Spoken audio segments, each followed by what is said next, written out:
Last up, finish up every time you tell you've got some kind of story or poem or something super interesting. Anything for this month? Yes, I have it pulled up, but then I closed it. Let me just pull it back up. Yeah, there is a poem, and this is a poem called, with a very long title.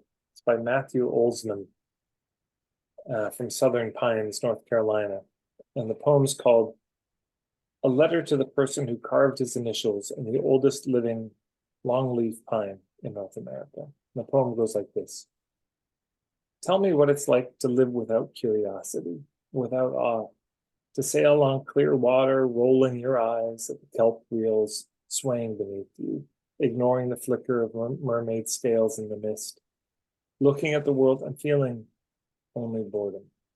To stand on the precipice of some wild valley, the eagles circling a herd of caribou, booming below, and to yawn with indifference, to discover something primordial and holy, to have the smell of earth welcome you to everywhere, to take it all in, and then to reach for your knife.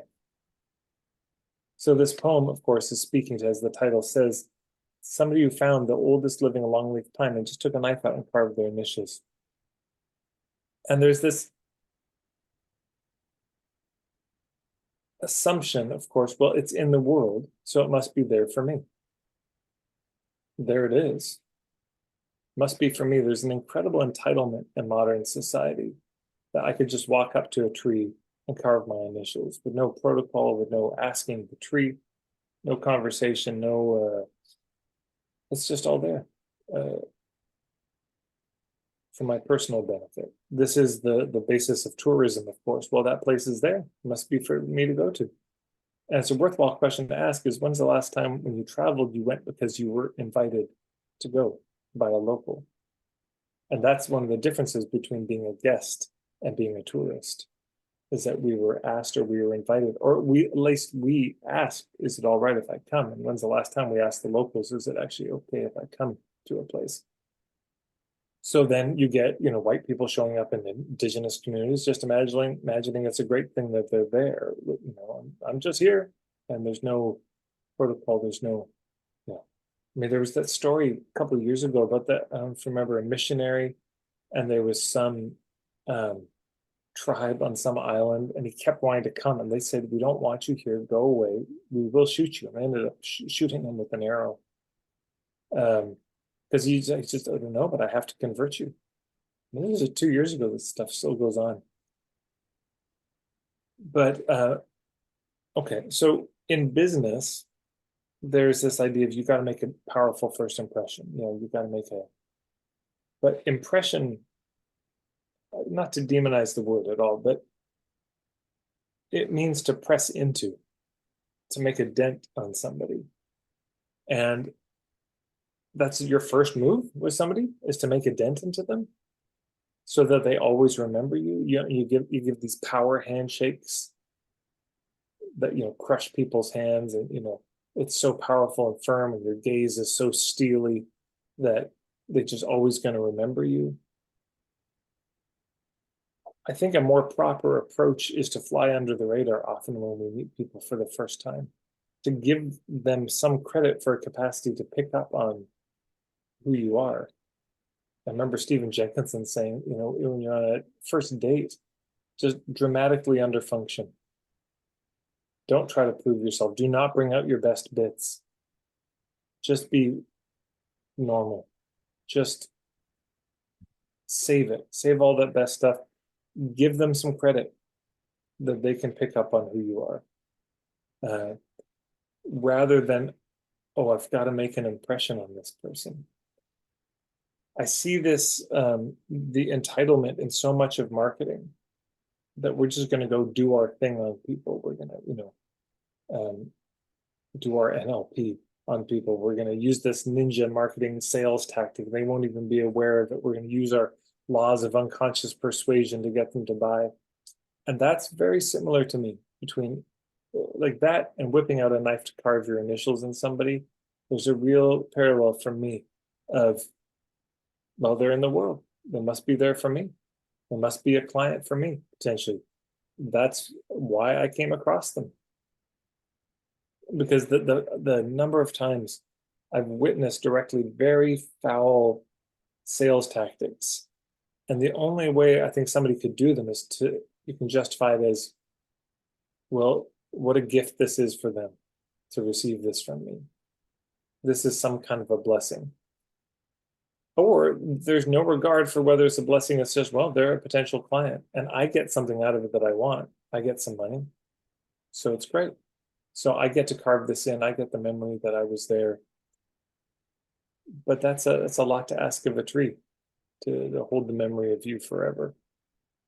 So I think it's better to walk into interactions with potential clients in that state of awe that he's talking about.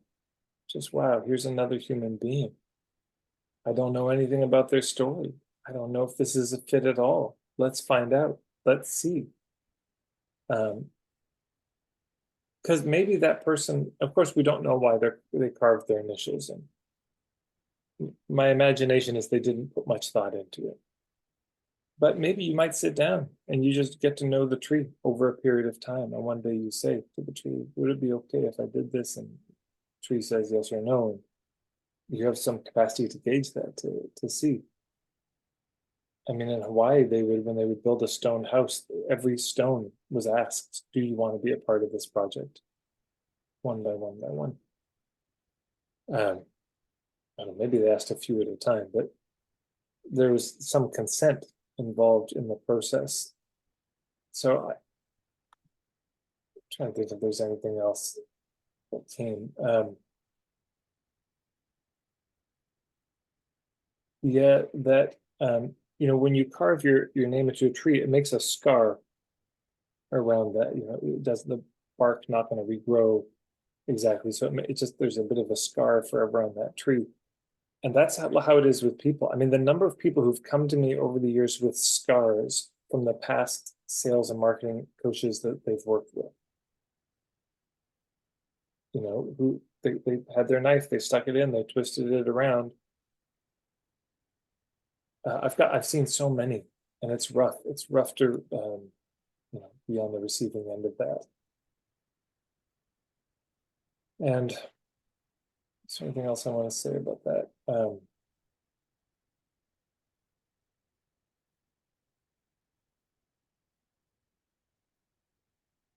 If there's something about regard, if I regard that tree as less alive than me, and it's just a resource for me to do something with, I'll treat it in one way.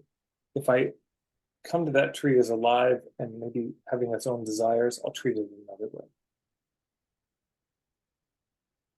If I come to a person and I see them as a number, I treat them one way.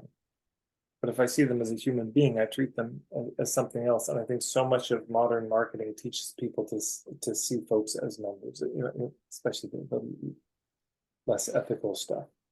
Or if not a number, we're just a bundle of reflexes that can predictably be manipulated by pushing various buttons and pulling various levers, and all of a sudden, predictably we buy. And that's so,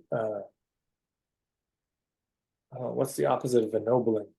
It's not ennobling, it's so denigrating. And when you're on the receiving end of that kind of treatment over and over again, you start to believe it. It's like a reverse Pygmalion effect, where instead of being seen as beautiful and wonderful, you're being seen as an automaton. And I mean, I remember I heard this, somebody said recently, said, well, the justification that so many coaches give is, well, people won't even notice you're doing it.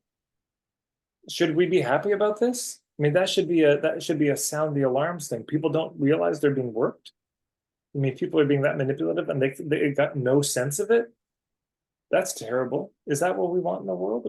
People walk around having no idea they're being seduced while they're being seduced? I'd rather that people have a keen sense of intuition. So, I mean, yeah, God, if you realize, hey, none of my clients know they're being manipulated, that might be something you want to help them with, like, hey, just in case this happens out in the world, rather than saying, isn't this wonderful? They don't even know. I'll just whip out my knife and do my work and take what I want to take leave. Yeah, so that's the poem. That's what it means to me.